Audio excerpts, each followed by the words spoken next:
Hello everyone, so আরেকটা new blog নিয়ে চলে এসেছি। দেখো দেখো সকালবেলা, আজকে অনেক সকালবেলা উঠে পড়েছি। Welcome back to my channel Sangeeta lifestyle. দেখো এই যে আজকে এত ভোরবেলা উঠেছি বললে বিশ্বাস করবে না, সেই 12টার সময় উঠে জেগে আছি ফোন দেখতে দেখতে। এই যে সকাল থেকে ব্লগটা স্টার্ট করলাম আমি। চলো, ওয়েদার তো বেশ ভালোই আছে গাইস। এই যে আমি, চলো এবারে সব কিন্তু কাজবাজ করব। হ্যাঁ, ঘর মোছা দেখালাম না গাইস, প্রায় আমার সব কাজ কমপ্লিট। বনু ওদিকে বসে আছে দেখো। ঠিক আছে, এবারে কিন্তু আমি স্নান করতে যাব। এখন বাজে হয়তো ওই যে 5:30 6টা এরকম বাজে হয়তো।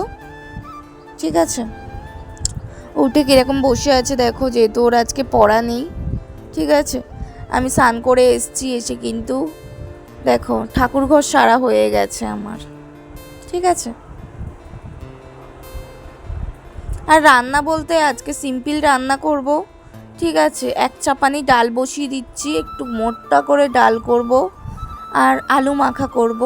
আর গাইস, আমার কিন্তু গলাটা ধরে গেছে কেন জানি না, সো একটু ম্যানেজ করে নিও। চলো, এই যে টমেটো দিয়ে ডাল করেছি, দেখো তো কি সুন্দর লাগছে। ডালটা ভালো করে সেদ্ধ হবে, মশলাপাতি দেব, দেখতেই পাবে। এই যে আমাদের ডাল দেখো তো প্রায় সেদ্ধ হয়ে এসছে গাইস। আজকে খুবই ছোট একটা ব্লগ হতে চলেছে, স্কিপ না করে পুরোটা দেখেই যেও। চলো এবার কিন্তু ভাত খাবো, আমার খুব জোরে খিদে পেয়েছে। আর আমার ফেভারিট এটা আলু মাখা, দেখো তো। উফ, আরও আমার মায়ের হাতের আলু মাখা খেলে না বারবার খেতে ইচ্ছা করবে তোমাদেরও। ঠিক আছে, দেখো তো লাল লাল আলু মাখা, শুকনো লঙ্কা ভেজে মেখেছি, আর এদিকে হচ্ছে মোটা করে ডাল।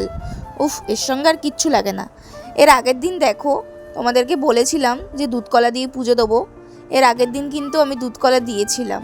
ঠিক আছে, আর যেই দিন মিষ্টি আনতে দিয়েছিলাম সেই দিন দুধ পাইনি, তাই তার আগে আমি মিষ্টি দিয়ে পুজো দিয়ে দিয়েছিলাম। আর আজকে শুধু ভালো করে দুধ কলা দিয়ে দিয়েছি।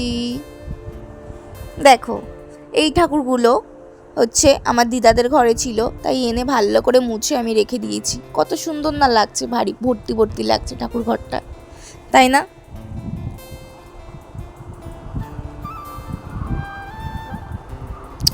চলো চলো, এদিকে দেখো খাবো কিন্তু আমি। ঠিক আছে, খুব জোরে খিদে পেয়েছে। দুপুরবেলা এত রোদ ফেলেছে মানে ভাবার কল নেই। ঠিক আছে, খুব বিশাল রোদ ফেলেছে গাইস। আর বিকালে দেখো একটু রাস্তার দিকে যাচ্ছিলাম, একটা কিছু কেনার ছিল, সো বাড়িতে চলে এসেছি। আজকের ব্লগটা এই পর্যন্ত, যা রান্না আছে সেটাই কিন্তু খাবো। শরীরটা ভালো নেই, চোখের নিচে কালি পড়ে গেছে, একদিন মোটামুটি ঘুমাইনি আমি। সো তোমরা সবাই ভালো থাকবে, সুস্থ থাকবে, আমাকে এইরকমভাবে সাপোর্ট করে যেও। ঠিক আছে, thanks for watching, bye bye, good night.